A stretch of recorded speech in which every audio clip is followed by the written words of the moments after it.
Hey there, everyone. Scott from Horticide. Hope you're all doing well.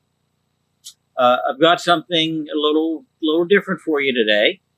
Something you haven't seen in a while, probably haven't even thought about in a while. I've got an episode of 7.5 questions.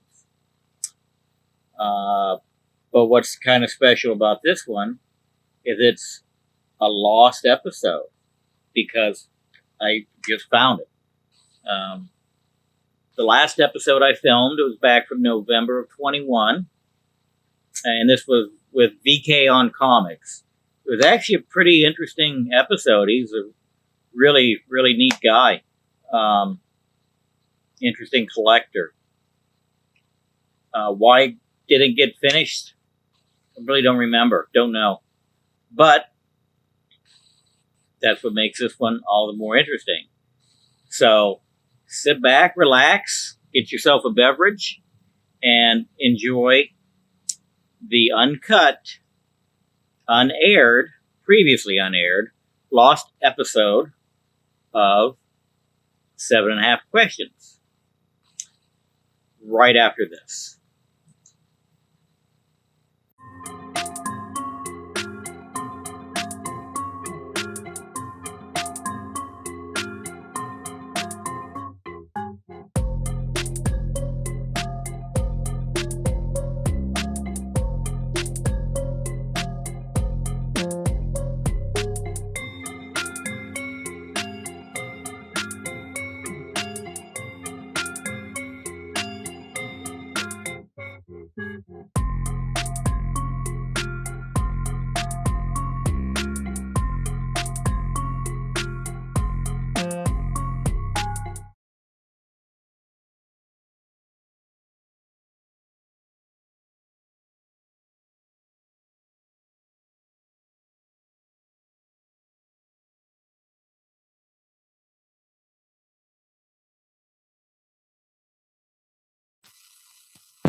You made it. Finally. Technology. Yeah, I wasn't sure. Maybe you had to go have like a heart transplant today or lung transplant or you're all good though. What's up? You're all good, right? Hope so. Hope I'm ready. And then I tried to find your email. I still couldn't find your email. And then when you sent me the link, it went to my junk box. I hate tech. How you doing? I'm pretty good. How's my audio? Audio's good. Okay. You're a tad fuzzy. You need a new camera. Tad what? Fuzzy. You need a new camera. I need a new camera. Or a better camera. You're like a little fuzzy. You're not crystal clear. Let me see, because I should be. Make sure. Turn that off. Every once in a while, something runs in the background and starts sucking data. That's what she said. Any better? Any better? Still. Not really? Still a little bit.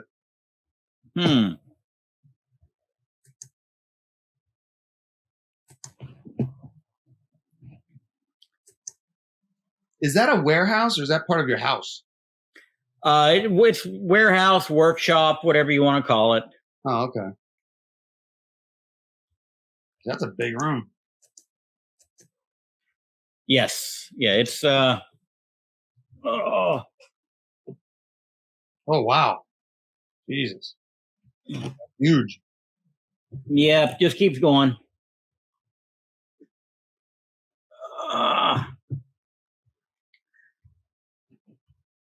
Any better on the video yet? 5% maybe. I don't know. Can't really tell. Like it's good. It's good, but I'm just saying it's not like when I compare your face to mine, it's like it's not crystal clear. Let me check.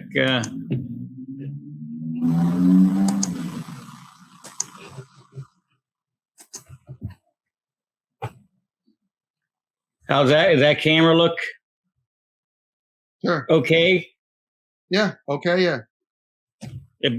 But the other one looks fuzzy. Yes. And now you're locked.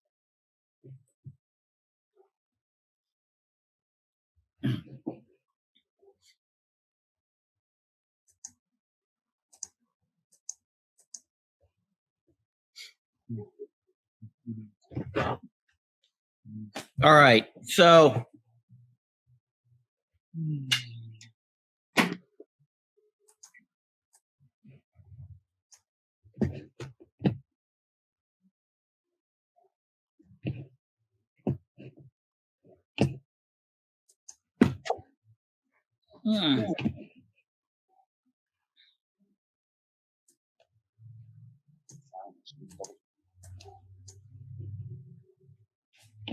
all right, quality is acceptable though, right? Yeah. Okay. One of these days I'll get a good setup over here. You finally got the questions, so you're ready for them? Not really, but let's go with it. I've read them twice, but I don't remember it. I couldn't find them. Okay. Any specific questions you got before we roll into it? No. No, just going to wing it, right? All right. All right. So, it's basically just kind of a free for all here. I'll probably, I'll pick some of the stuff. I don't know if you saw the last one I did with Promiscuous Time Traveler. I saw a little bit of his, and then I saw a lot of Burke's. And then Gary B, I guess, was the other one where I did we did a little bit of rambling after the actual 7.5 questions was over, and I separated that out into, the 7.5 questions show and kind of like a backstage show. So, any kind of ramblings we might have before or after, we'll piece together into one video. But I try not to do any editing of the actual 7.5 questions. Right. So kind of from start to finish, it is what it is. Mm-hmm. But if there's anything you want cut out of any of the before show, after show stuff, you call somebody a dick and you decide you shouldn't have, maybe say, Scott, why did you cut that out for me? I'll take care of that. So, okay. Okay. So basically I'll just roll into a quick intro, and run right into the first keyword. You got that all down? You know how that works? Yeah. All right. What I remember is I'm going to write down all these keywords that you give me, and then at the end, I make up a phrase or a sentence. It's supposed to be a question, but okay. Whatever you spit out is going to work. Okay.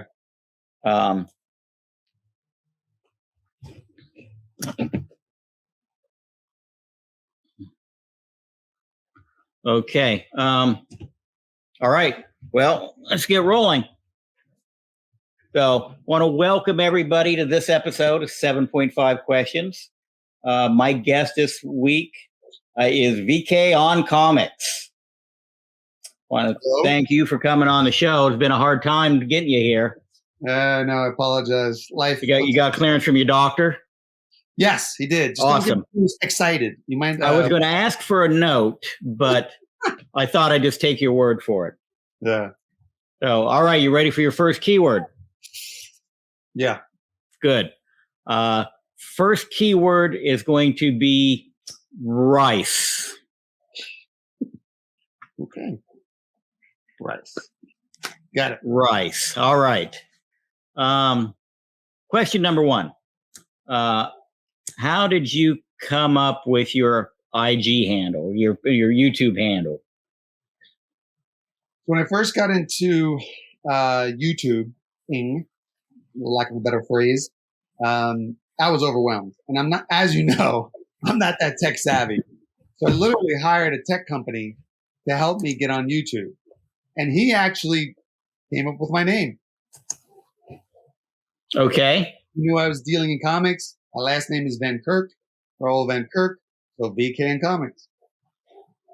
And it took a consultant to come up with that for you?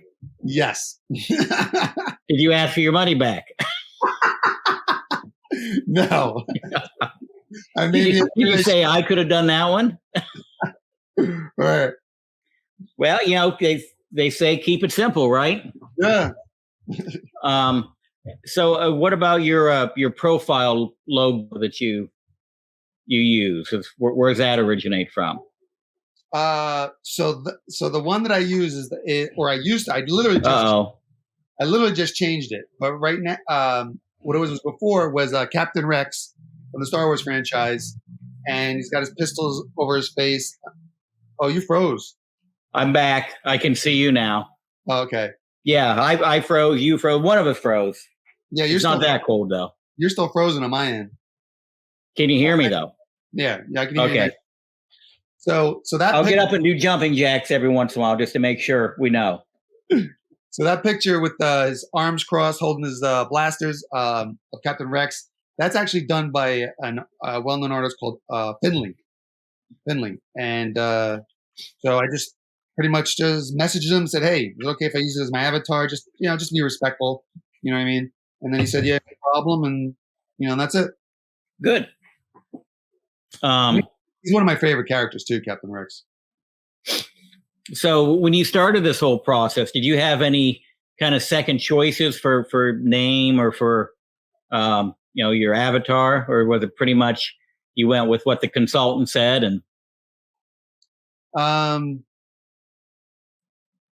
I was going to put VK as God, but he said that could be a little bit, might be taken wrong and people might misconstrue it. So I said, okay. I personally would have voted for that one.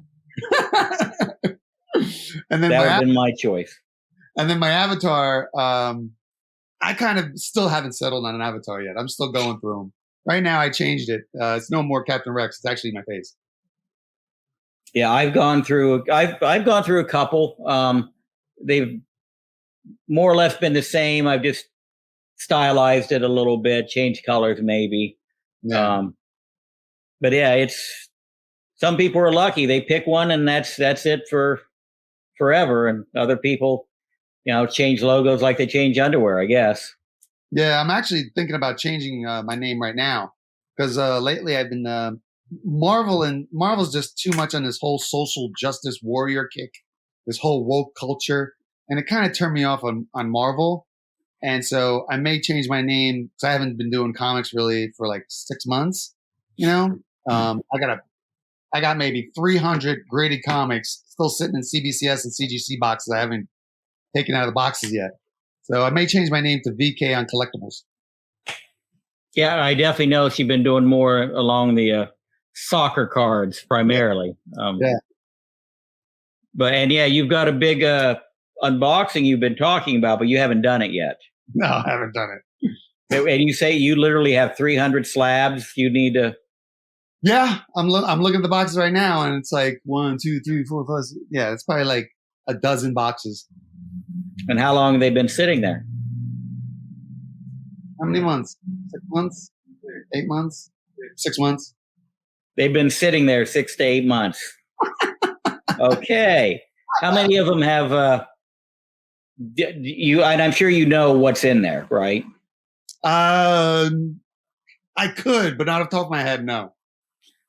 Yeah, I'm just be curious how many of those books have like gone up and down in value in the time they've been sitting there in those boxes. Ooh, yeah, good point. Because I've actually, if they've came back, I've usually timed it for them to come back like 3 months now. There's probably some Black Widow stuff in there. There's probably I don't know what else. What other movie came out? Another movie came out recently. So, and were these PC books or are they books you were going to flip? Flip. Yeah, I have could have missed a big window on some of them. Yeah, I know. Yeah. Yeah. I'd be interested to see that video when you do it. Yeah. It's gonna be soon because I just literally figured out some of the StreamYard quirks that I was having a problem with, so it's gonna be soon. I saw you were doing a test. I just now saw it a few minutes ago. That otherwise I would have hopped on. Oh, I wish you would have, because I needed somebody to let me know if the audio was working or if we could see things. That's still one of my big things. I try and remember where I've got all the dials set and where it sounds good, but then I always forget something. All right, let's roll on to the next question.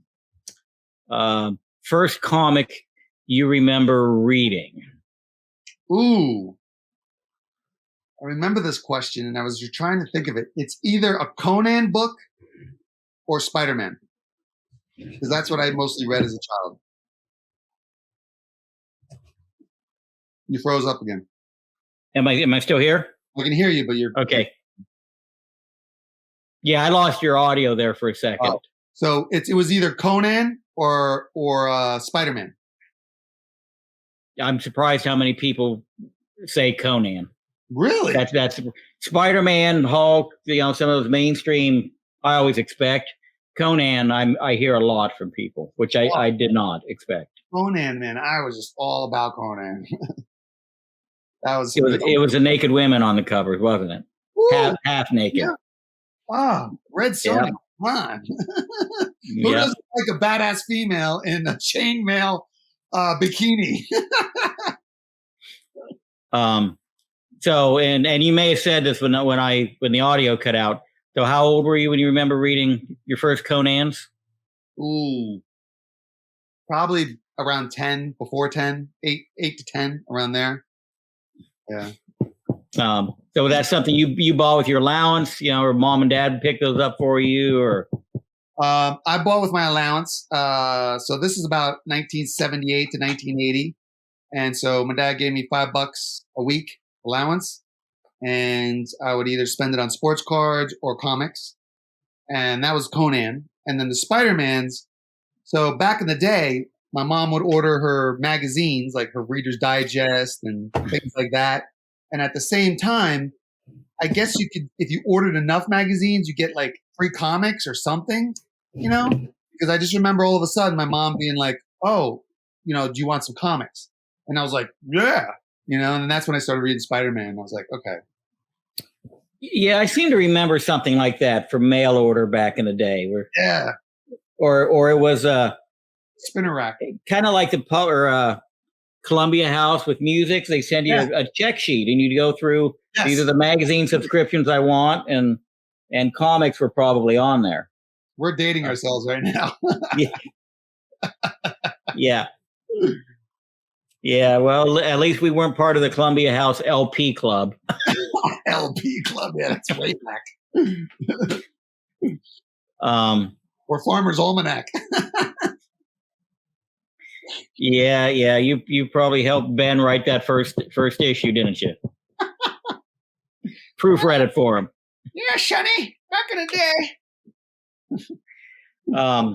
So Conan, Spider-Man, and then was it a kind of an instant love affair with these books, or was it Conan? Yes. Always dug Conan. Was not really it was more about Conan the character. It wasn't so much about Schwarzenegger. And also just that time period. I've always been interested in that time period. Knights in shining armor, the barbarians, the Vikings, like, I don't know, just all of that always interested me. And I always loved watching that, what are those shows or those, I think back in the day when we were kids, like at 4 or 5 o'clock, there was movies. There'd be like Godzilla movies, or there would be like Sinbad and the Seven Sins, like some of those crazy old movies. And the Spider-Man one, I just enjoyed reading Spider-Man. I wasn't really totally into it. It was just more it's just enjoyable to read. Do you still have those books? No. Or like could you look through a stack of Conans and pick out that first issue? There's one Conan I think I do still have. I think I still do have, but the Spider-Mans I don't. Yeah.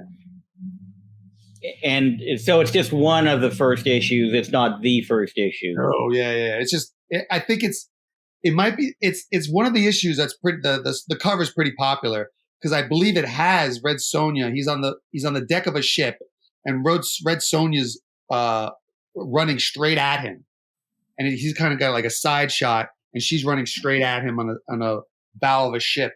I forget what issue number. I want to say 50, but I don't think so. But that's when you have so yeah. Yeah, it's amazing how many people they remember those first books, but they don't have them anymore for threw them away, mom threw them away, whatever. And how many people haven't thought about trying to pick them back up?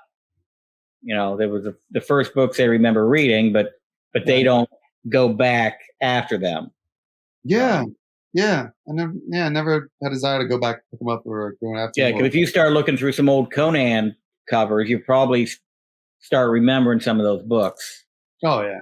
Maybe not necessarily remembering what happened in them, but you'll see the cover and yeah, I remember I had that one. And then there is that. There's just something like when I guess they call it nostalgic feeling or nostalgia. You know what I mean? There's that feeling you get when you're like, oh my God, I read this as a kid. Da, da, da. You know what I mean? Like the original G.I. Joe toys. I get that nostalgia feelings. That original Godzilla where it had the thing in the back of his neck to make his thumb. Right. Like those, like certain toys, certain comics, they give me that nostalgia feeling. All right. I'm going to do something I don't normally do. I'm going to do a reboot of my equipment to see if I can eliminate this. Yeah, it keeps wanting to lock on you. Yeah, it's kind of.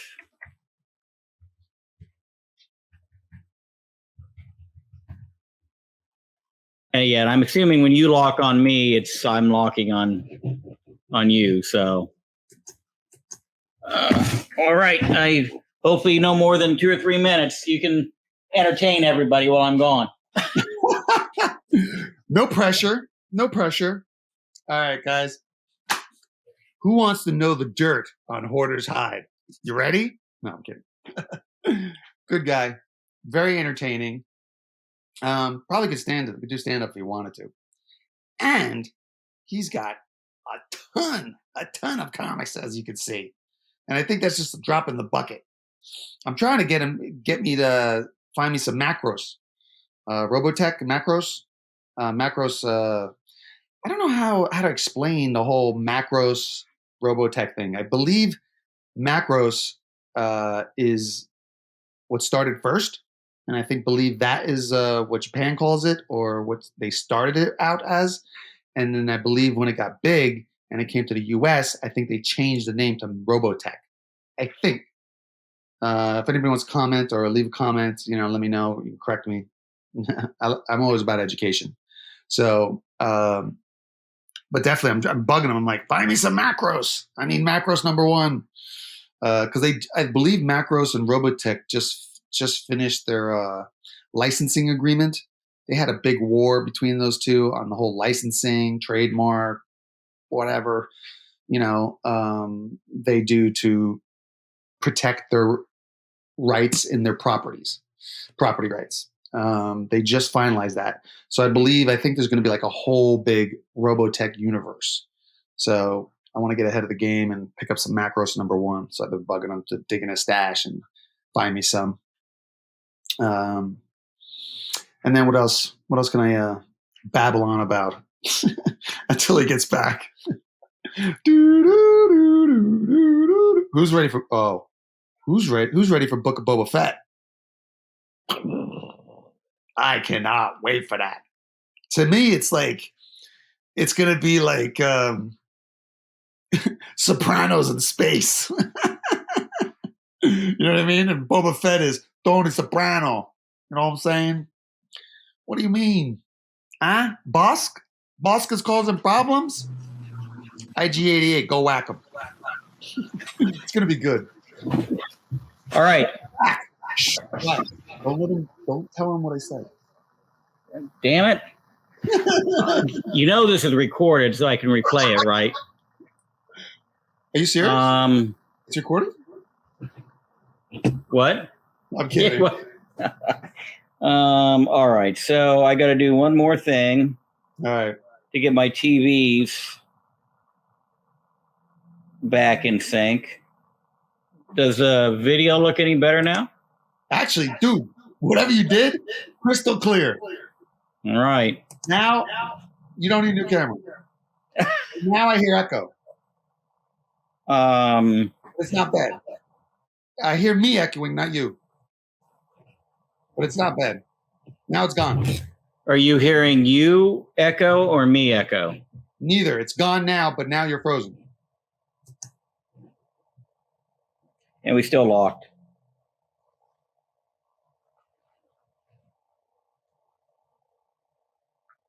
All right. Back on here.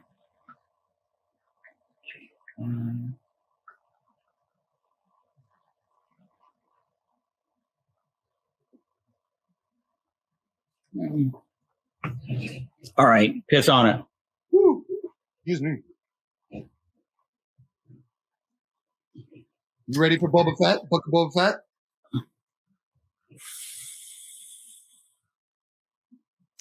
No, I'm not sure what you're talking about. The Disney Plus show, the Star Wars new show. Yeah, I don't. Yeah, I don't follow Disney. Okay, that's okay. I hear you. That one to me. I hear you. So the Book of Boba Fett. Think Sopranos in space. Did you hear me? Yeah, Sopranos in space. Yeah, but instead of the Sopranos actors, it's Star Wars characters. Okay. Yeah, I still don't know if that's going to be up my alley, but I like Sopranos. Did you watch Mandalorian? No. Oh, hoarders. What are you, a communist? Come on. What the hell? Dude, you gotta watch Mandalorian. Seriously. I'm with you on the whole Disney thing. To me, that corporation is evil to the minds of youth today. I'm with you on that. If that is why you don't watch Disney.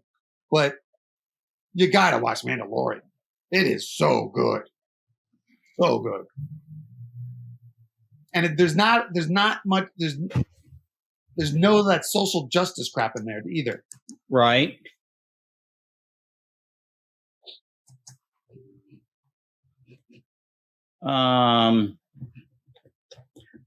One more setting I got to change here, hopefully. All right. And be back on track.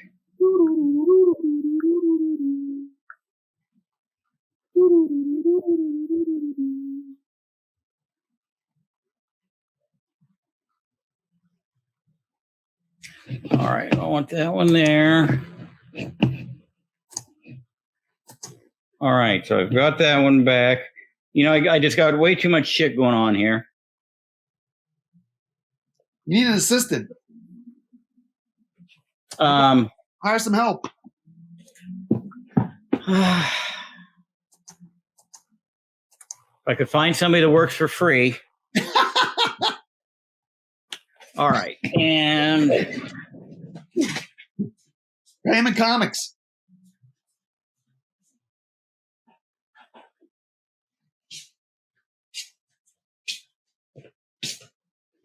All right, theoretically, I think we're good. All right. So, keyword. Whoop. Keyword number 2. Yeah. Green. Green.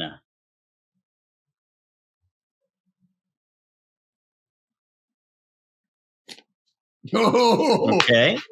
I got something formulating. Good. Thinking ahead. When it comes to your personal collection, what's your favorite age, genre, publisher, and title? Age,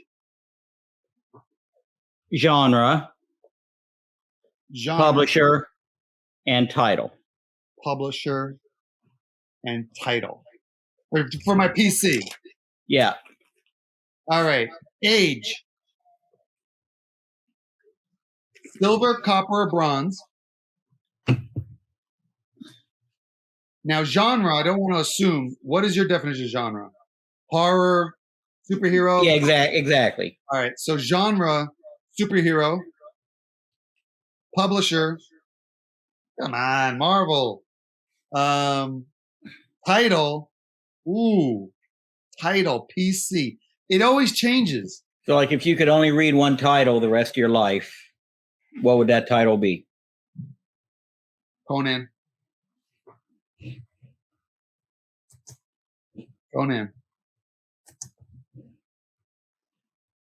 You froze. So did you. So did you tell me a title? Yes, I did twice. Conan. Twice. Oh, okay. Conan.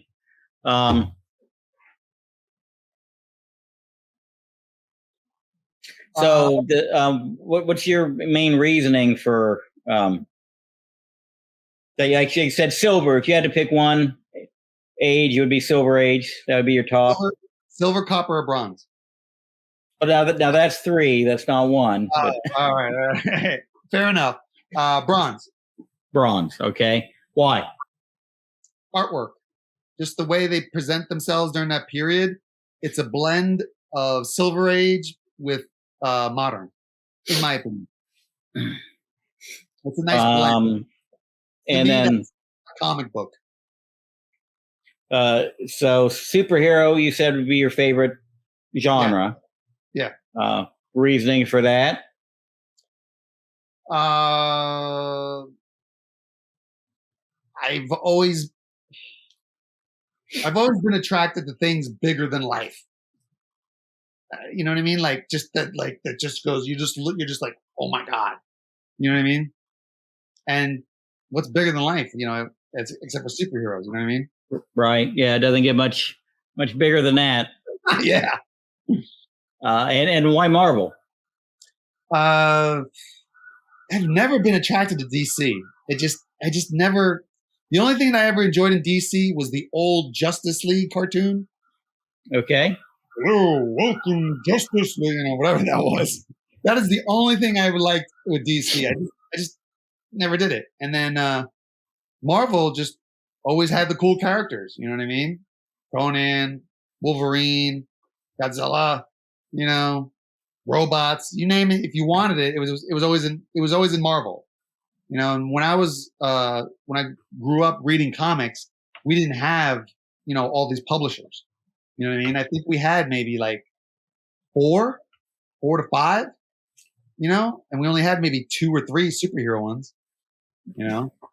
Well, yeah, Marvel and DC were basically it. I mean, the independents, you hardly ever saw what few independents there were back then. Right. Well, when I think in the late 70s.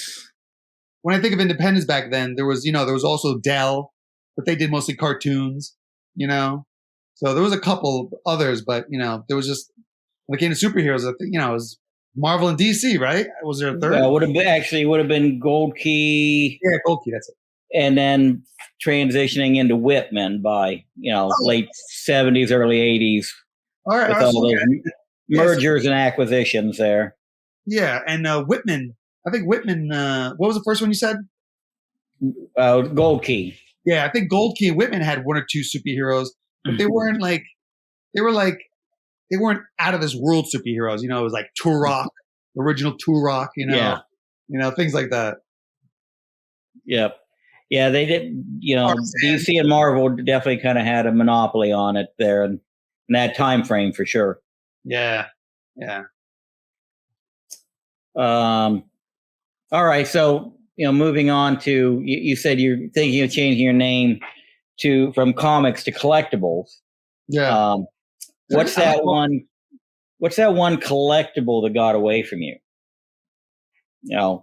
Whether it was a comic, a car, whatever, something that you should have bought, could have bought, and didn't for whatever reason. Okay. So, this is about 2011, around there, 2010. And it's when the boom in Chinese millionaires started really gaining traction. And so it's kind of an interesting story. When everybody was buying airspace. Yeah. And so in the 80s, the U.S. coin market was just on fuego. It was on fire. I'm talking it was crazy. I heard stories about coin dealers, having parties right on the coin floor and doing blow off the cases. It was just crazy how much money they were making. And it was just crazy, the 80s. Like Wolf of Wall Street type shit. Yeah, exactly. And it was so crazy, the Chinese took note and said, and they're some of the best businessmen on the planet. And so they said, okay. So in 1979 and 1980, they started minting their own Chinese coins, but they didn't sell them to their own people. They sold them to everybody else. So the Germans in the US got all the Chinese coins. So fast forward now to 2010, 2011, and you got a boom in Chinese millionaires, and you have all these people with extra time. What do people do in extra time? COVID. They start looking at the collectibles. And the Chinese started going, wait, what do you mean we have coins? China made coins and they didn't sell them to us? They didn't like that. China is a very nationalist country. They have a lot of self-pride in their country, their heritage, their history. So all those millionaires started buying up their Chinese coins back from the US and Germany. I saw this opportunity and I jumped in and I started buying hand over fist any and all Chinese coins. There used to be a kilo gold coin. Kilo. Gold I remember seeing that like on QVC or something one day. Seriously? Yeah. Oh my God. So they had a kilo gold coin, scallop shaped. So it was like it was like this. It was like scallop shaped, not like scallop round, but like Right. scallop the shelf, the what you grab out of the ocean. Almost kind of looked like a baseball glove at the top. Yeah. The way it was. Thank you. Yeah.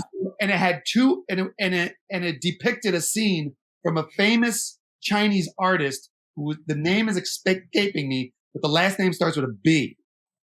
If anybody can say it in the comments, I'd thank you.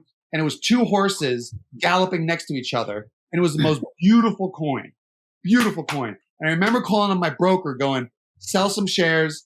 You know, I need 100K. I want to buy this coin." And he was like, "No, oil's ripping. No, don't do it." And it's one of the only times I took advice from somebody on investing. One of the only times. And that kilo gold coin went up to like 300,000 to 500,000, something like that, from 100,000. That is the one collectible that got away. It was a beautiful coin.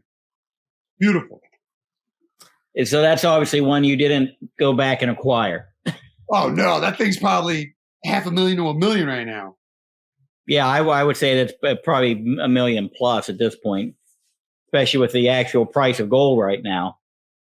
Oh, I know. Forget it. Jesus. Here, let me show you what it looks like. Let me try to find an image real quick. And what's your next one? I'm gonna see if I can find it too. It's just so beautiful. Now you're making me jonesing for it. Oh man, where is this? Oh, this isn't the kilo. This is a half ounce, but it kind of gives you an idea. Yep.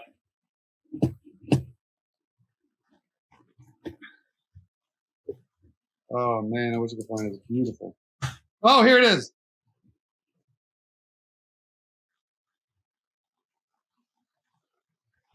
One that got away. Now you got me curious. After this, I'm gonna go check out the auction results and see what the last one sold for. Yeah, it wouldn't surprise me. It's definitely going to be seven figures because they couldn't have had that many of those minted. Oh no! Oh my god! And that's the other thing. Like literally, and because it was Chinese coins, the U.S. melted everything, all the Chinese coins, because they're like, Chinese coins. Nobody wants this because nobody was buying Chinese coins before 2010. You know, very minimal, very literal. You know what I mean? Very small amount of people. So half the stuff's been melted. So it's even more of a low pop. Yeah, that's definitely not where I envisioned that question going. But that's, I love it. Well, good. I'm glad you like the story. It's kind of an interesting story how the Chinese coin market exploded. You know, it's kind of an interesting story because it's so funny. Because I remember a dealer once told me he actually went to China with their own Chinese coins and showed them, and all the coin dealers were like, "What are those?" And they're like, "They're your coins." They're like, "No," and they're like, "Yes." And they were so shocked that the China Mint produced coins, but they didn't sell them to their own people. Yeah, and I never would have considered that. I mean, and I guess I didn't realize that they didn't sell coins to their own. Yeah, I didn't know that either until that dealer. Was it made specifically to be a collectible, or was it made to be currency? The Chinese specifically produced their coins to sell as collectibles to the United States and other countries. So it was never intended to be currency, just strictly kind of like our mint sells proof sets and mint sets to whoever wants to buy them. Yes. Oh, okay. Well, on the other end of the spectrum, then, is there anything that you've picked up over the years that you, in hindsight, wish you wouldn't have? You know, one that you wish would have gotten away. Ooh. I bought a 6-figure lot. I bought a 6-figure Chinese war medal lot from a very respectable auction house in Europe. And the majority of them were fake. Oh. And it was from a reputable auction house. Yep. And when I approached him and talked to him, he says, well, just give him back, and we'll put him in the auction. And I'm like, what do you mean we put him in the auction? Sell him to another sucker. And I'm like, and me, I don't have that type of integrity. Like, I was like, nah, dude, nah, got it. You know what I mean? So I just chalked it up as a very expensive lesson, and did a trade to another Chinese metal dealer. He was going to use them as research and for his book to show what fakes look like.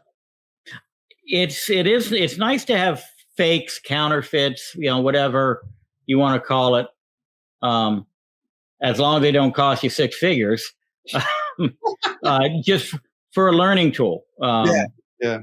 You hope not to have quite that expensive of a lesson, but I've bought certain things over the years that were not legit, and I didn't know until after the fact. And fortunately, wasn't a huge hit, but it's definitely a learning experience, and it helps you pick up counterfeits or fakes or reproductions, whatever you want to call them. Helps you pick them up, in future endeavors. Yeah. So it's definitely, that would be an expensive lesson, but it's a good one. Yeah. So those particular metals, if you see pictures of them now, can you tell if they're good, high quality pictures, can you tell from the pictures, or do you have to physically hold them? Yeah, I need it physically. I'm one of those guys, like, I'm very tactile. If you don't hold it, you don't own it. I'm very tactile. I need to, that's why NFTs, that's why I don't get NFTs. I'm a physical person. Yeah, I don't get them at all either. Another question, not where I thought it would go, but you might even be the first person who actually has one of those regret stories. Really? Oh, yeah, most people. Then people are lying, dude. That's kind of what I thought too. They're lying, dude. If you're in collectibles, you got a regret story. It's like you bought something that you wish you didn't and paid too much for it, or that's like saying you walked out in the rain and didn't get wet. It's like, it's impossible. Well, I had an umbrella and put a rain jacket on. Okay. I see some drips on your pants. You got wet. All right, awesome. Definitely two cool stories I did not anticipate. Let's move on to the next keyword. Okay, I'm waiting for this one question so I could. The next keyword. Well, we're coming up on the holiday, so turkey. Still works. Your third keyword will be turkey. Still works.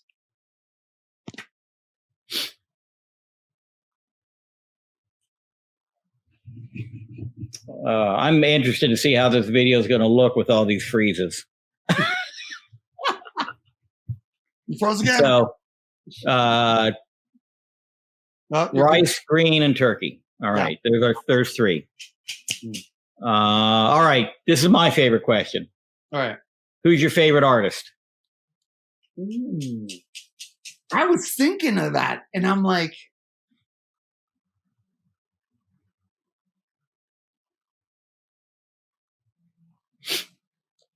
Will Spatarcio. Oh, okay. Yep. Wetworks. Yes. Yeah, Wetworks. I couldn't name anything else he does, but I remember Wetworks. I was going to say, that's probably not what he would describe his works as, but okay. Yeah. So, all right. So my father was a theatrical photographer.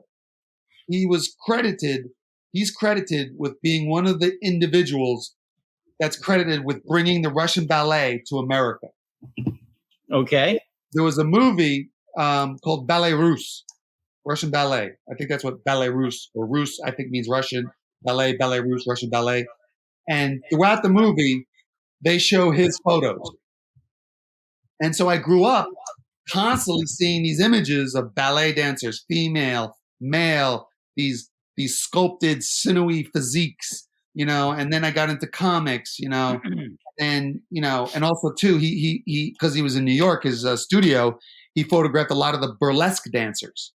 So again, bodies, you know, and I get so. And where was I going with this? Oh, favorite artist. Okay. So growing up and seeing all these images of like perfect physiques, I'm like an anatomy snob. You know, like when I was a teenager, I picked up bodybuilding, you know what I mean? You know, Conan, I liked, you know, G.I. Joe, you know what I mean? You know, all these big tough guys, you know what I mean? And so I noticed when I got into comics, if the anatomy is just a little off, or like a tricep shouldn't be there, or there's an extra muscle line, it like, I'm just like, ugh. You know what I mean? Dysmorphia, yeah. Yeah. And then here's a cool story. And then when I saw Patasio's work, on point, every time on point. I'm talking the serratus, you know, the delts into the triceps, the quads, like he got it perfect all the time. And so I always had respect for him. And so every time I would go to the shows, I'd have him sign some books. He'd never talk to me. He would just be like this. Uh-huh. Not even uh-huh. His wife would answer. And then one day I said, Wills, I said, I got to tell you, it's so refreshing to see an artist get anatomy correct all the time and time again. If I didn't even finish, and he went, oh yeah, I hear you, man. It's like, I don't get it. Why some of these other artists don't do anatomy. And he just started talking. Why they can't draw feet. Yeah, exactly. There you go. Prime example.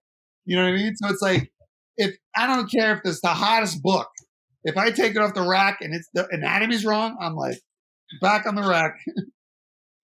Which a lot of that 90s artwork, well, that's all it was yeah, especially the 90s was all just big, giant dudes, you know what I mean? But like almost everything from Image. Yeah. Yeah, definitely. All right, so do you have any of his original art? No, I don't. No. Oh, wait. You mean original art? I mean, as in like he drew something for me? Right. Either like a sketch cover or maybe a published piece from one of his books. I do, but it's all in storage. Yeah. Ought to be hanging on the wall behind you. No. Yeah, I mostly have art on the walls. Yeah. So what was it that he drew? Was it like a quick sketch, or was it a sketch cover? Or? Sketch cover. I always like sketch covers. Yeah. Yeah. Yeah, definitely. If you ever drag it out of storage, make sure to shoot me a picture. Oh, okay, for sure. Yeah, definitely be interested in seeing that. Oh, you like original art? You're froze again. So, any other artists on your list? What pops in my mind, Matina, Todd Nowick, if I'm saying that correctly. Not familiar. Todd Nowick. He does a lot of, I think, Spidey and Flash stuff. I think. Oh, Todd Nowick, he's the one that does, I believe. Oh, no, that's Scotty Young. No. Yeah, Todd Nowick, Matina, and then one other guy who's escaping me.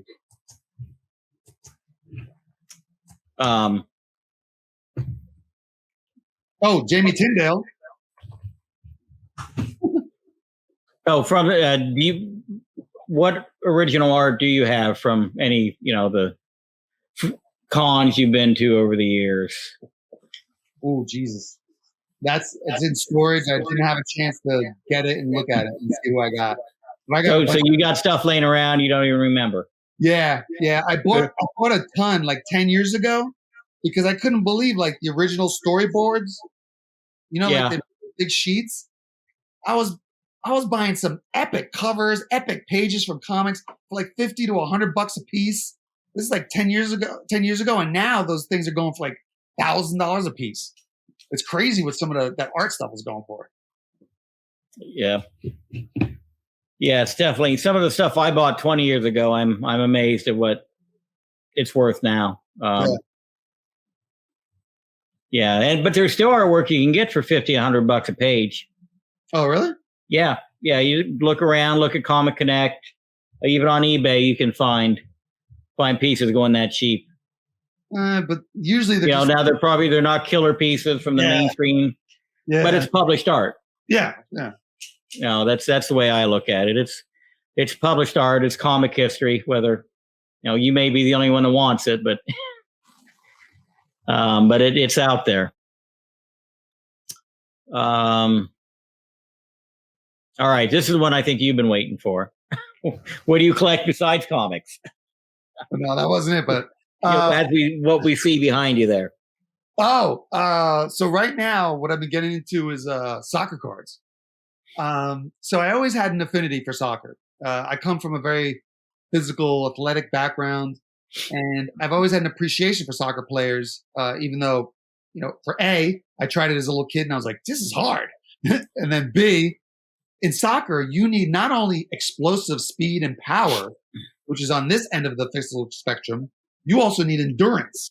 It's like a sport that's like, you got to have like ungodly genetics for. And then just like, I don't know, about 6 months ago, 8 months ago, I don't know how, but I just stumbled across Cristiano Ronaldo, and I started watching him on YouTube. Like, there's YouTube clips of just him playing. And I remember coming across it, and I'm going, this dude is nasty. Like, this dude is on another level than other players. Like, what's this about? And then I started learning about him, and then I started learning about this other guy named Messi, and then I'm watching them too, and I'm just going, how the F are these guys doing this? Like, they're just like, even if you don't know soccer and you watch them, you're going, okay, right, this guy's on another level than all these other guys. And I just love how Cristiano Ronaldo's a family man. He's got the utmost in professionalism. You never hear scandals about him. You never hear anything really much negative about him. The most you hear about negative is he's arrogant. And it's like, come on, guys. If you were that badass, you'd have a little bit of a chip on your shoulder too. Come on. Yeah. You got to break. You know what I mean? It's like, and then once again, I'm more of an entrepreneur / collector. Whatever it is, I just love getting into markets that I look for markets and collectibles that are undervalued.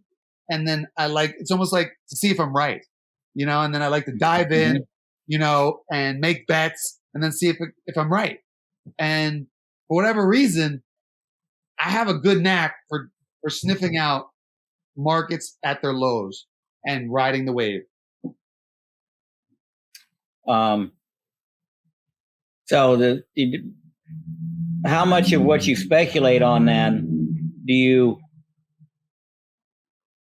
keep or roll into the personal collection, or is basically it's all up for sale at some point in time? Yeah. There's only.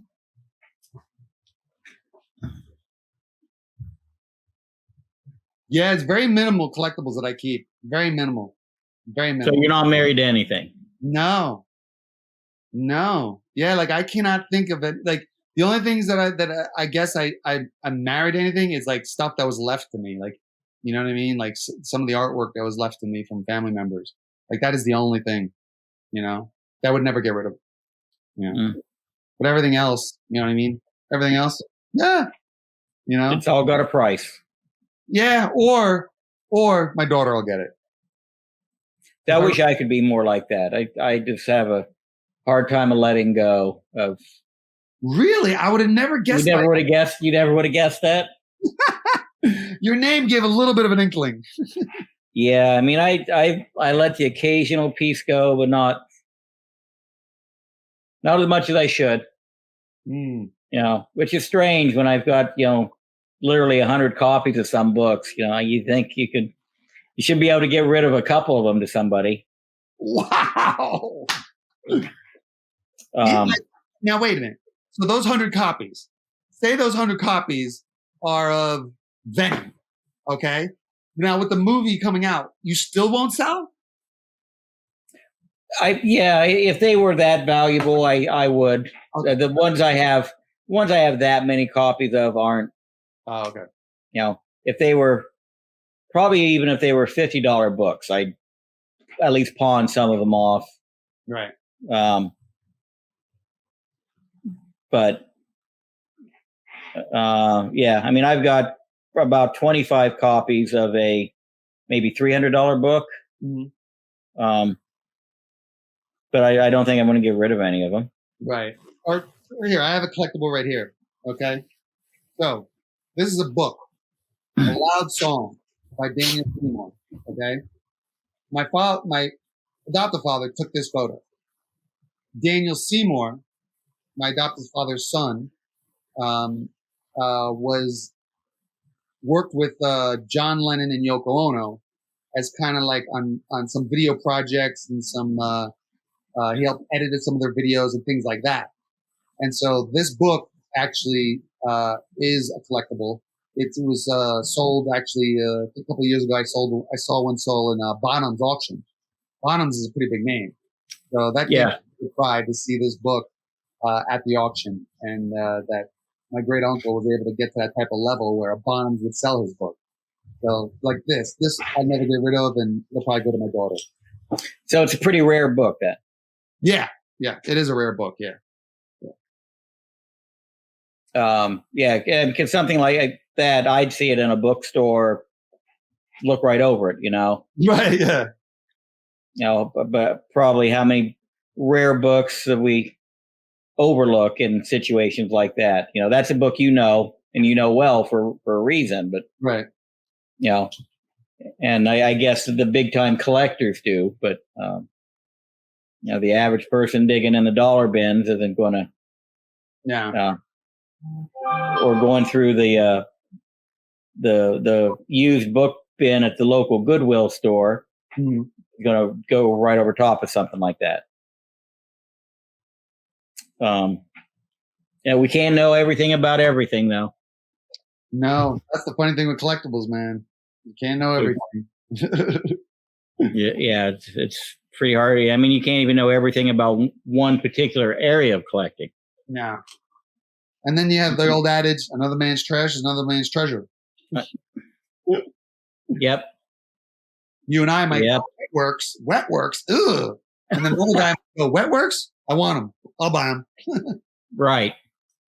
Yeah, that's you won't find many of those, though. What else on your you collect besides the comics and your soccer cards? I see you got your Star Wars cards back. What else do I collect? That's really it. That's really it. That's it right now. Good. It's kind of hard, when you got a 6-year-old girl, daughter. So you got to manage your time a little bit better these days. Froze again. Oh, yeah, you did. You froze again, too. There, you're back. I can hear you. You froze. It's weird. I heard you mention art a couple times. So you have artwork outside of comic-related artwork that I assume you're talking about. Yeah. So what kind of art is that? So my grandmother was a poet. And so being a poet, she ran in those artistic circles in the Chelsea area of New York. And so she gathered a couple art pieces. Nothing major, nothing crazy, you know what I mean? But, they do have value, The one artist that comes to my mind right off the head is a Richard Yard. He's an artist that she was friends with. And so I have some of his pieces and, but it's all sentimental value, and means something very personal. Right. Yeah, I don't have as much traditional art as I do comic art, but I do have quite a bit of gallery art. Oh, you do? Yeah. Very cool. Oh yeah, so he has so when I did a Google search on Richard Yard, he instantly comes up, American artist. And Yep. then there's a gallery, I guess, R. Michelson Galleries, that has some of his work. He's got his own Wikipedia page. Oh, he's a known artist, and his works are valuable. Nothing life changing, but it's more about the sentimental value and the pride. You know. Yeah, I mean, it's always neat when you have a piece. I'm big on the story. So if you have a piece of art, either know the story or at least have a story to go with it. Yeah. That always makes it a lot. To me, it means a lot more than just having something pretty to look at on the wall. Right. Yeah, I agree. Yeah. Because when somebody comes over and says, "Oh, that looks like shit," and you go, "Well, yeah, but here, let me tell you the story behind it," and then they may still think it looks like shit, but at least they know the story behind it. Of appreciation. Right. As opposed to having something that you don't have that story to go with, and when they say that looks like shit, you just kind of go, "Well, I don't give a fuck what you think." I like it. So, right. What's that saying about art? Like, beauty's in the eye of the beholder, I think, or something. Something like that. Yeah.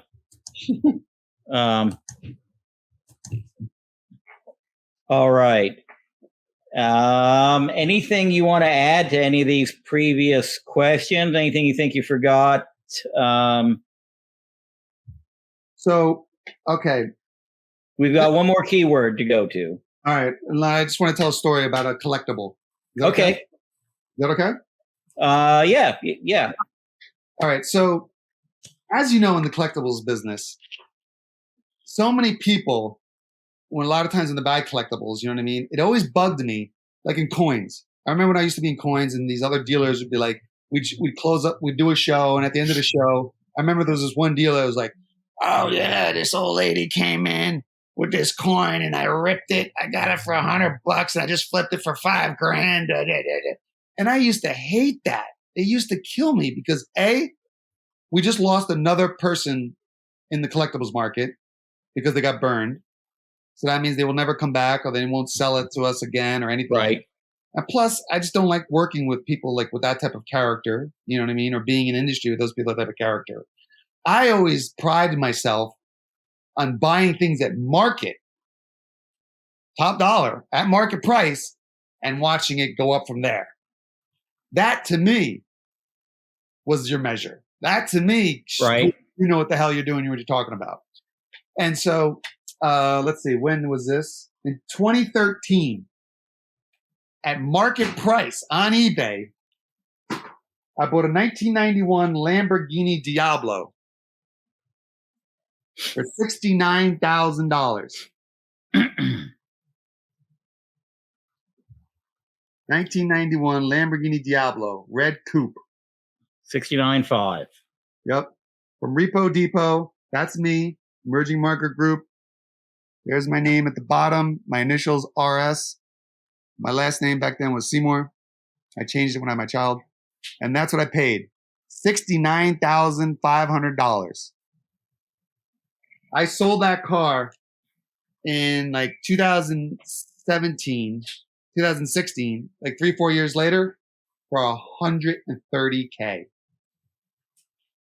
Now everybody's going, how did you know, Raul? How did you know? I said, it's a 91 Lamborghini Diablo for $70,000. It shouldn't be $70,000. Right. How many rock stars totaled them? How many are still available out there? All right. It's a V12. There's not many V12s made. It's Lamborghini.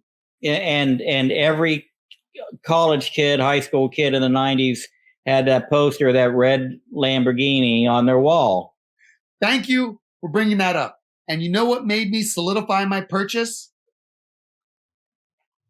I one time saw a Lamborghini Diablo going down the street, and I remember a kid had been like 4, 5, 6 years old, Now, at 4, 5, 6 years old, you don't know what's cool. You don't know what the word cool. Right.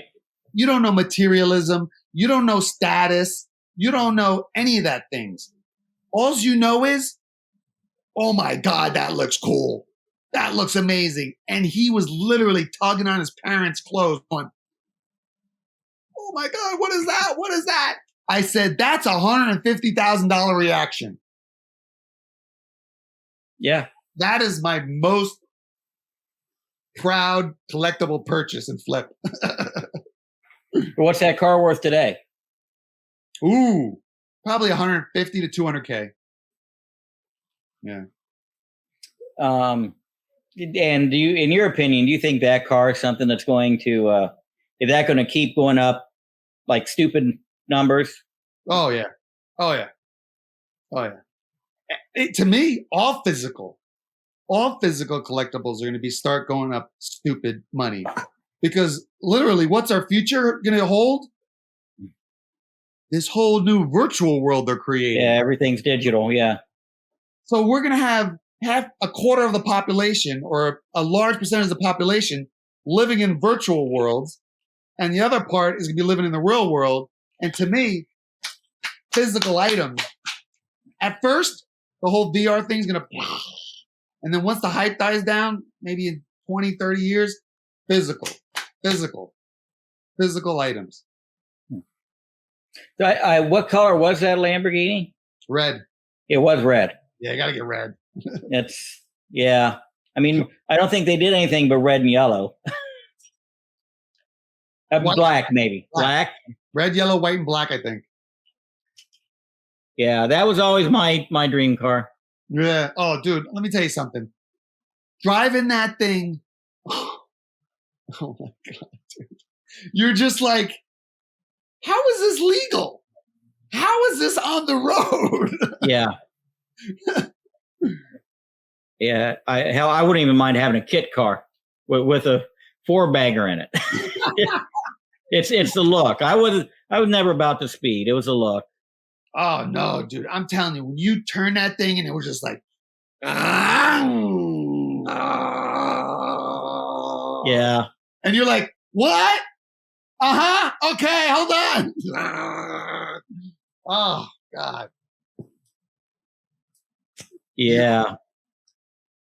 And a new one. They're making $1 million production models now. Oh yeah, like the Pagani. I think that's $1 million car. There's some crazy supercars these days. Yeah, there's a couple of interesting YouTube channels out there. There's one with this woman that goes around and drives all these supercars. And she was, I think it was a Lamborghini that she was doing. It was like they were only going to make some special model. They were maybe only making 5 a year of or something. And it was maybe a $5 million car, $10 million car. She was driving it somewhere in Florida. She went to see the owner, who let her drive it. Yeah. Yeah. If I didn't have my daughter, I'd probably still be buying. I'd probably still have that on my collectibles roster, exotic cars. So, all right, that gets us. Let's move into the last keyword. Uh-oh. All right. So we've got rice, green, and turkey. Okay, your last keyword is go.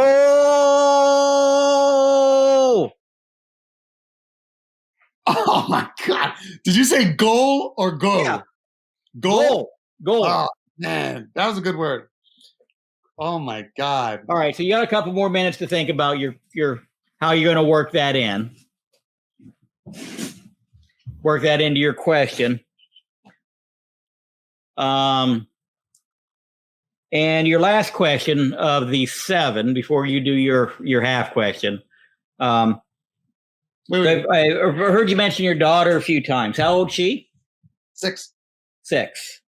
And how does she play into what you do now with with collectibles. I noticed you said that you would still have collectible cars in your arsenal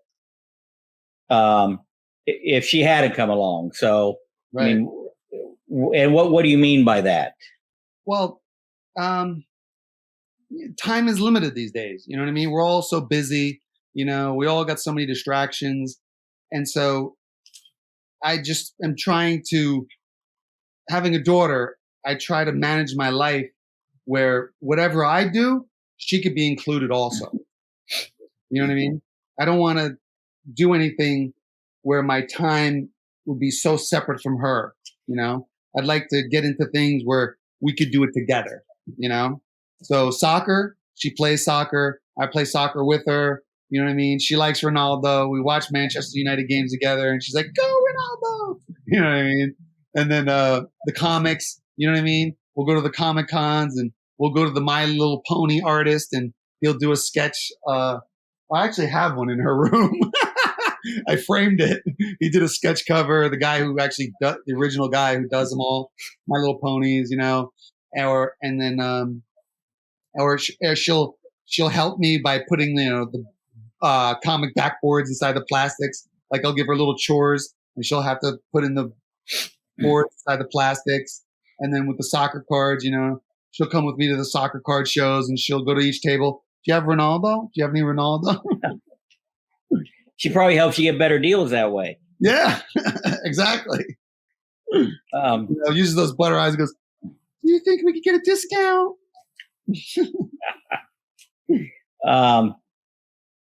Yeah. Hard to say to a smiling 6-year-old. Yeah, yeah. And then in Halloween, she was Darth Revan and I was a stormtrooper. So it's like, you know, I like to do things where I could do things with her. So are you doing any of it as a kind of an investment for her? Or is it more just something for you guys to do together that you hope you guys are going to continue to do together? To continue to do together. Yeah, it's not for investment. It's mostly, well, it is on my personal side, but it's not for her. You know, for her, it's just something she could share with daddy and we can bond and, you know, build our relationship. Okay. And so she pretty much, her favorite thing is whatever daddy's doing, right? Or does she have her own thing that she's like, Dad, let's do this? Not yet. And that's part of the fun is kind of seeing what collectible area she's going to gravitate towards. You know, like I feel like my job as a parent right now is to introduce her to all these things in the world and all these things in our culture and all these things that are offered and go, you know, I'm more about, I don't want to push my own agenda, my own interests. I just want to introduce her. And we locked. Yeah. Or I see you're locked. I'm looking at my screen. I'm not locked. Now we're back. All right. So like I was saying before, I feel like my job as a parent is to introduce her to the world and show her to all these varied interests, all these varied collectibles, all these varied markets, you know, all the things that are going on in the world and go, what do you like? What are you interested in? So that I'm curious to see what she'll gravitate towards. But she likes Star Wars. Uh-oh. I think Hoarders is on full lockdown. I don't even hear him anymore. Can you hear me, Hoarders? Shake your head twice. Hoarders is on lockdown. How about anybody watching this? Let's start a GoFundMe for Hoarders and a new camera. Solve this locking issue. Uh-oh, something's going on. He's in the back doing something.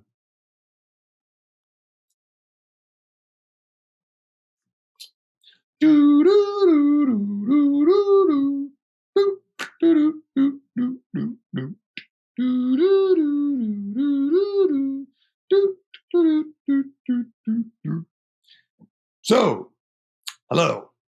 VK in Comics, and I am your host for Hoarder's Hide.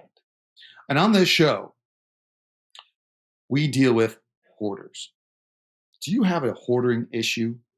Call 1-800-HOARDER-CURE, and we will come over and cure you.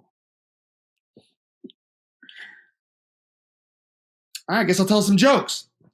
What did the Asian couple name their black baby? Something Wong. All right. What did the Mexican fire chief name his two sons? Jose and Hose B. What's my next one? Oh, how does a blonde turn on the light after sex? How does a blonde turn on the light after sex? She opens the car door. Don't forget to tip your waitress. I'm here every Saturday. What else? Oh, he's back. Perfect timing. The problem with rural Ohio, internet sucks. Up and down, up and down. That's all right. I just did a whole comedy routine. That's good. We'll see what your improv is like. Yeah, you can go back and listen to it. Tell me if you want to include it or not. Oh, it's in there. I don't edit the interviews. Oh, okay. We're stuck with it. That's half the fun. I want to go back and listen. So I think that what I was asking right before it cut off is if you had any idea or kind of inkling where you think she's going to gravitate towards right now. That's the thing. I have no clue. I really don't have a clue. That's what makes it fun, actually, because I'm just so curious as to see what she will gravitate towards, and what she does gravitate towards. It's like, okay, why that? Like, interesting. You know what I mean? She really digs Star Wars, so I don't know. Maybe something Star Wars related. I don't know. Now, she's going to have plenty to pick from with your range of collection. Let's hope it's not exotic cars. There's nothing wrong with that. Oh yes, there is. Well, she's just going to have to get herself a good job. Yeah, exactly. I'll be like, honey, get on YouTube and be one of those YouTube stars that's making movies. Are you going to start bringing her onto the videos at some point? That's funny you said that, because I actually was thinking about, like, once again, that's things I could do with her. And I actually was thinking about starting a channel with her, because there's a really good cartoon right now on called Troll Hunters. Have you heard of it? No. All right. So it's a cartoon. Guillermo del Toro. You've heard of that name, right? Oh, did you freeze again? Hello? Oh, hoarders. Hello, this thing on? So I think it's Guillermo del Toro. I guess it's just me talking now again. Now I'm back. Oh, okay. So I think have you ever heard of Guillermo del Toro? Yeah. I think he's the one that created Trollhorn. All right, now I know what you're talking about. Yeah. Oh, you do? Yeah, once you associated him with the project. Okay. I haven't seen it, but I saw like a special on it when he was coming up with it. As an adult, I'm not into cartoons, but they did it good. It's literally watchable. Like, I literally looked forward to watching more of it. And I literally was like, honey, I was like, we should. And so I'm thinking about doing a stream where we watch each episode and then we go on and we talk about the episode, her and I. Kind of like a reaction video or something. Yeah. Those are actually fun. Yeah. I find myself watching reaction videos like when I'm bored. Oh, yeah. Yeah. I mean, I don't know that I would be big into troll reaction videos, but I'd give it a shot. But and she's very articulate, like on camera, like she could talk, she could express herself, like so. It would be watchable, you know. Yeah. All that matters is cute and funny. Oh, she is cute and funny. You got an instant hit. You have to get her own bank account once she gets monetized. For sure. Awesome. Yeah, definitely. So I'm looking forward to you and her doing a reaction video. Looking Nice. forward to your 300 slab opening video. Help me out on that. Will you join me on it? Sure. Hopefully my internet's a little more stable. But while you were gone, part of what I was saying was we're going to start a GoFundMe for Hoarder's Hide to get you more equipment. I will endorse that. Well, of course, free stuff. Yeah. Hell, I'd be better off having dial-up again. Dial-up. At least it would be more stable. I used to have I used to provide dial-up internet. I used to be an internet provider, like AOL, but much smaller. H&H. H&H. No, the local net. Oh, interesting. Yeah. I just back here in the home area, and then 3 counties. So just a local dial-up provider. That sounds like you could have. That sounds like something you could have parlayed into something big. I was a little late to the table. Was if I would have been maybe a year sooner into it, I could have had enough customers to sell off to one of the biggies. Yeah. Damn. But plus, I also had a little snafu where the people I bought my bandwidth from filed bankruptcy, and they didn't pay the telephone company. So because their lines got shut off, my lines got shut off. So I had 2 weeks where I had no T1 service and lost over half my customers. So that hurt. Plus, having to deal with DSL and cable and the broadband coming around. It was just a good thing I got into security cameras before the internet died. Right. But yeah, I was about a year too late from being able to really cash in on it. Oh, so then you're tech savvy. Yes. Yeah, okay. Yeah. Yeah, a little bit anyways. You're being modest. I still have to buy my internet from somebody else, but rely on them. Right. So then what's your take on metaverse then? On metaverse. You got me. Oh, wow. Facebook. Facebook is trying to create the metaverse. That whole yeah, I read something about that the other day when Zuckerberg was talking about rebranding and too much and too big is not a good thing. That was simple, but to the point and explained everything. I mean, that just kind of, you're right. Without trying to get technical to go into too much detail, it's almost like going back to the old Monopoly days. You probably can't hear me. You're right. No, I can hear you. You froze again, but I can hear you. I can hear you too. I'm back. Because I really think, like, I'm looking at some of the stocks, for metaverse, and I really, this is the internet 2.0. Like, I think this is like late 90s all over again when it comes to internet stocks and tech stocks. I think this is going to be some really big opportunities coming up. I think you're right. Like maybe from an investment standpoint. Yeah. Even if it doesn't happen, but them trying to make it happen. Yeah. Well, and as long as you know we're the right time to get out.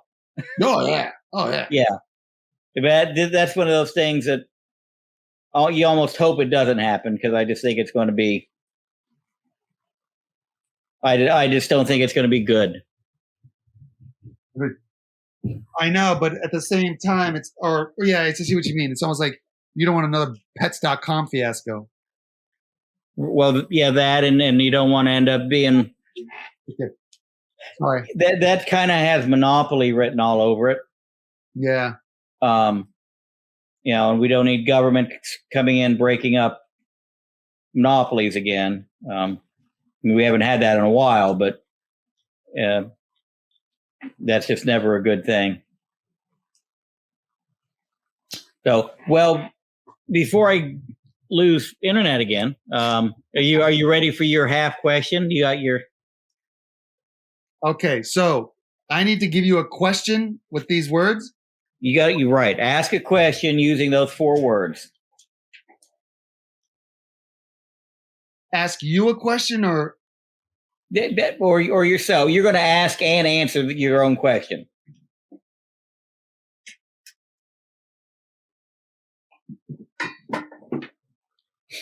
I never like. At one time, I went to my daughter's soccer game. All right, and we were in a rush. You know what I mean? You know, and she just ate, and I was like, "Come on, let's get out the door. Let's get out the door." You know what I mean? Go there. You know, and she's playing soccer. They do a game. She's going crazy. I turn, and all of a sudden, I hear the coach go, "Isabella," my daughter's name, and I turn. She's the goalkeeper, and she turns around. Oh, it's a question I gotta ask? Yes. And I sat there and I go, honey, what's wrong? You know what I mean? And she's in the goal, being goalkeeper, and she throws up. And she threw up green turkey and rice. And I'm like, where the hell did that come from?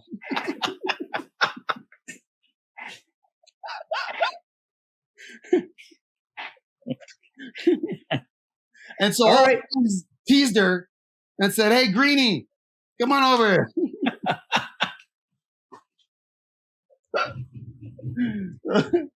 I tried. Hey, it's just supposed to be fun. Okay, good. It's just supposed to be fun. Green turkey and rice. Yeah. And everybody was like, where the hell the green turkey and rice come from? Was it green going in or just coming out or? Yeah.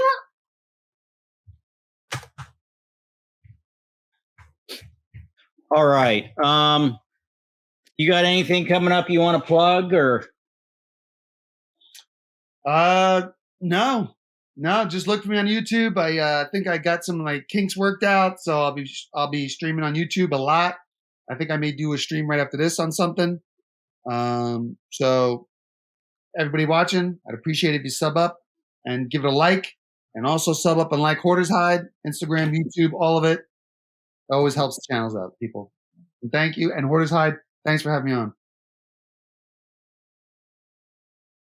Uh-oh. Hoarders. Frozen again. I think I should give Hoarder's Hide email so everybody sends them $5.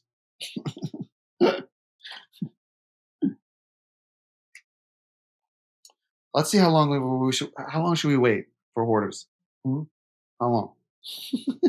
Poor guy. He's frozen. All right, how about some comics? If you know, you know. Boba Fett. Yoda. Come on.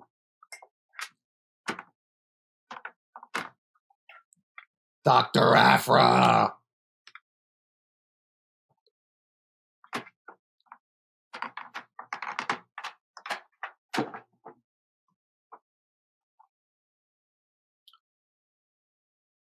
Yelena Belova. I love how it just trickles off the tongue. Yelena Belova. Who? Yelena Belova. I never heard of her. Who? Yelena Belova. What a great name. Oof.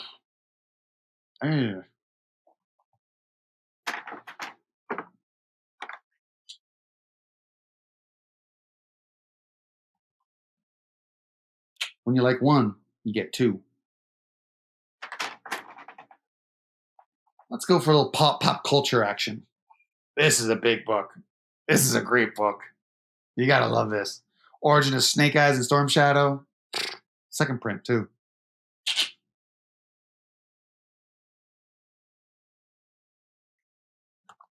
I don't know what happened to Orders. Where'd he go?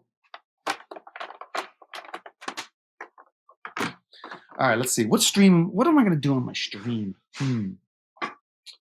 What am I going to do on my stream? Should I rip something on my stream? Should I talk about something? Oh, I really want to talk about PWCC had. Oh, I didn't say that word. You didn't hear that. I don't trust our auction house. Hear what? Here he is. I feel like David Letterman. I felt like, I'm like all alone hosting the show. My internet has not been this bad in years. I don't know what's going on in southeastern Ohio tonight. The Buckeyes are playing and it's interrupting the internet. I don't think they are, but okay. I don't know. I don't know college football. I don't know. I don't even know if it's college football season. It is. I do know that much. All right. All right.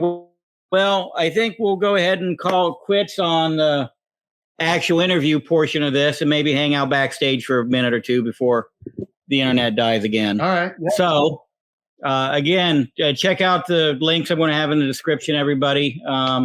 Make sure you sign up to VK. Watch his live streams on IG when he does his box breaks. Those are pretty interesting when he uses a Korean rice paper to do things with. Maybe that's what your daughter got sick on. Yeah, really. You're right. That's green rice paper? Yeah, okay. You're right. There was some green ink in there. So, again, thanks for watching, everybody. Make sure you check out the Backstage Hangout. Until next time. Ciao. All right, so we'll cut it off there on the actual interview. We're not live. No, we never were live. Oh, okay. Because it says live in my corner. Live recording. Oh, okay. All right. Yeah. If you get the paid version of StreamYard, you can just record only. Okay. So you can do a hangout with however many people and just record it, then edit it afterwards to upload. Oh, okay. Which is what I do here. So I'll lop off the front and the back and upload the middle. And then all the rest of the shit that's left over, I might use for promos or whatever. But yeah, then if you get there's 2 different tiers on StreamYard. Well, 3, the free. Then there's the second tier, however much it is, will let you stream in 720p. Mm-hmm. Then you have to go to the top tier if you want to do 1080. But you can't stream any more than 1080 through StreamYard. Now you're talking Chinese to me. You can't do 4K video. Don't worry about it. You don't have to explain it because all techie stuff is. And we locked again. God damn it. So orders. Hey, can you hear me? Oh, okay. Yeah. I like talking to you. I like the chemistry talking to you. Do you have any interests that are geopolitical or on markets or anything like that? Because I'd like to see about sometime like doing streams and maybe having you on once in a while. So I'm trying to figure out where you could fit in and where we could like do something. So think about it and just. You know. I mean, depending on what the topic is. I mean, assholes. Everybody's got one. I've always much of an. You're cutting out. Am I here? Yeah, now I heard you. Yeah, you're frozen, but I can hear you. But I said, yeah, I've always got an opinion. It's just how well informed it is, depending on the subject. Right. Just think of subjects that you have a passion for and you feel you're pretty informed in, or because of your passion, you could be informed. You know what I mean? Just think about it and throw me some ideas. I'll throw you some ideas and maybe we could collaborate on something. If it interests you. Yeah, absolutely. I'm always looking for something that isn't comic related to do. All right, cool. Yeah. Right. When's your next box break? It might just be right after this. I got to talk to the two guys that I usually that hang with me when I do my Stone Charizard and Collector's Paradise UK. They're two IG guys I usually hang with. I got to see if they're available. If they're available, then I'll probably do a rip on YouTube. Now I don't know if you can stream YouTube and IG at the same time through StreamYard. Interesting. I don't think so. I don't think you can. Because I know you can do Facebook at the same time. And Twitch. Right. Yeah, but I don't know if you can do IG. Yeah, I don't think you can. You seem to get a good amount of people hanging out when you do rips on IG. Really? I like 4 to 6 people's good amount? Oh, I always thought there was more than that. But I don't know. To me, I guess 4 or 6. Yeah. So, have you tried out that new grading company yet, or thought about? Oh, that third-party grading the one you transparent. Yeah, transparent grading. Yeah, no, you know what I mean. If they don't have like somebody known or somebody with a good reputable background, I don't really pay attention to the company. You know what I mean?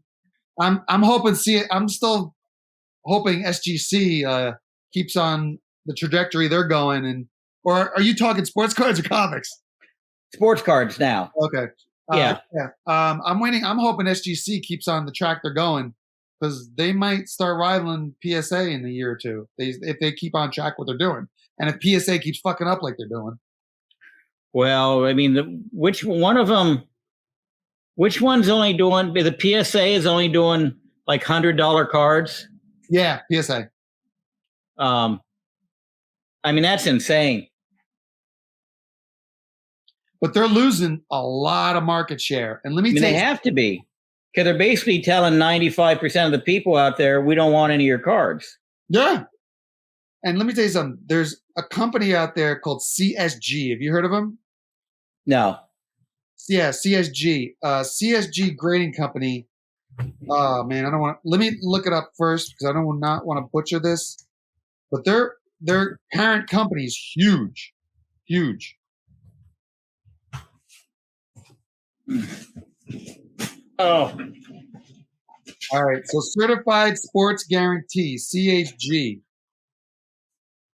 It's the same company that owns CGC, that does comics. It's the same company that I believe that does the CHG, that does action figures. Yeah. Yes. It's the same company that does NGC, that does coins. Yeah. It's the same company that does PMG, that does banknotes company. They just started last year. Yeah, CSG. Yes. To me, CSG is the sleeper grading company, I think. And now rumor has it they're changing their label, because right now their labels are just ugly. It's this green label that's just ugly. And locked again. God damn it. So if they change their holders, like, these are just horrendous. That's just ugly. I don't understand it. If they change their labels to something more marketable, well, that's one thing about that. The transparent grading, their labels are awesome. I mean, I looked at them. I didn't like it. They've got like at least a half a dozen different labels to pick from. I looked at all of them. They all kind of got that HGA kind of hokiness. A couple of them, they were kind of gimmicky looking. Yeah. You know what I mean? But CSG, I knew they were starting up.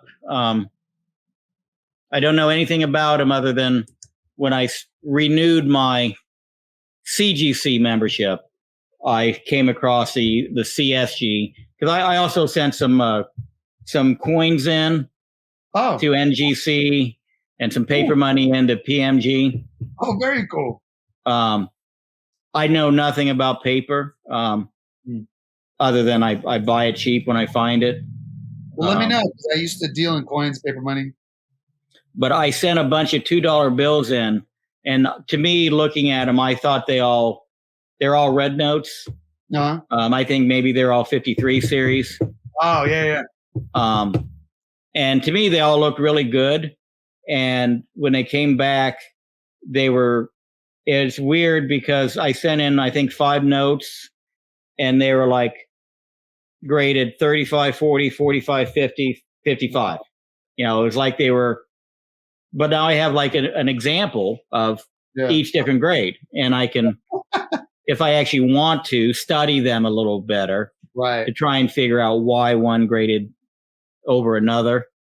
But I would have swore they were identical and would have graded, you know, one side or another, all been pretty close, but not the full spectrum. All you need to do is just grab a crisp bill from the bank and just compare it to the bill you got and go, oh, that crisp one, that's a 69, that's a 70. Yeah. That's, Gem Mint, top of the line 70. You know what I mean? And then and with banknotes, there's centering, there's right. There's a lot of things. Yeah, there's just like anything that gets graded. Yeah. Same with the coins. I sent in a bunch of gold coins, and they came back. 2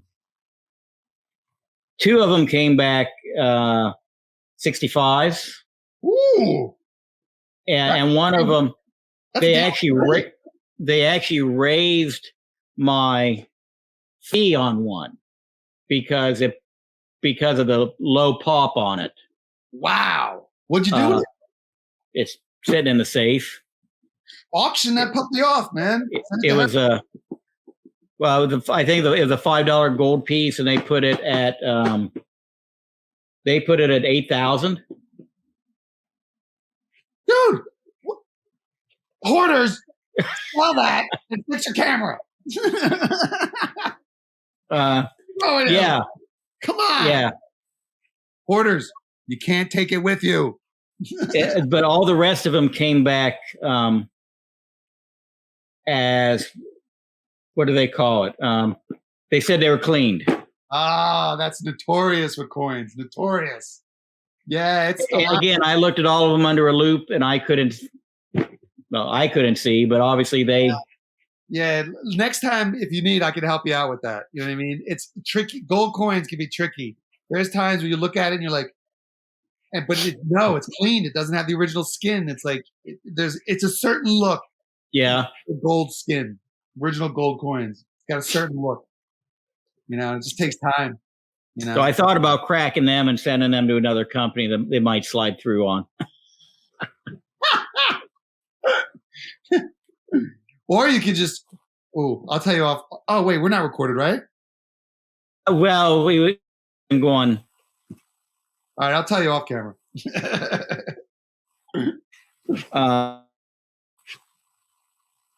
Froze. I can hear you, but you're froze. Still? Yeah, you're frozen, but I can hear you. Now you froze. I know we're froze. No, when I look at myself, I'm not frozen. But let me get out of here because I want to do this box break. I'm gonna try and do this box break. There you go. I hear you again. All right, I'm gonna get out of here, hoarders. All right. Hey, thank you for doing this. I appreciate it. Yeah, let me know if you got any more ideas. Do things. I like talking to you. We'll get something figured out. All right.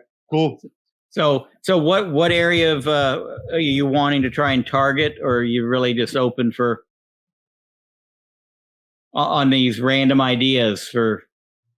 I'm all about, like, if the passion's there and the education's there, the content's going to be killer. So that's why I said, think about, what areas of collectibles, global markets, geopolitics, pop culture, that you have a passion or interest in, and you're either educated or because of your passion, it's fun to educate yourself on. You know what I mean? So yeah, we can talk about security cameras.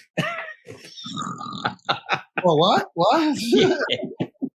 Somebody find it interesting, just not you, right? Oh, I'm sorry. What'd you say? What if I got a good story behind it? Does it involve like naked chicks in the mall? It might. I've made lots of deals in strip clubs. I mean, it's not Sopranos in space or anything, but no, because then I can't have my daughter watch. It's got to be G-rated. That's true. All right. Well, yeah, I don't know. I'll let you know when this is going to air. I don't know if I'm going to try and get it together for this Saturday or probably next Saturday. Whenever it goes, it goes. So good. And then I do a live premiere on Saturday morning with it usually. So. Okay. All right. Well, yeah, I'm going to shut down shop. Oh shit! I've had a book on the press this whole time. I forgot about. Uh-oh. Gonna get it. It's going to be toasty. Yeah, really. Be good.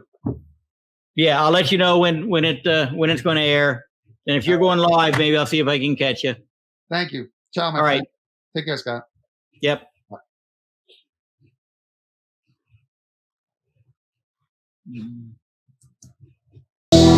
Bye.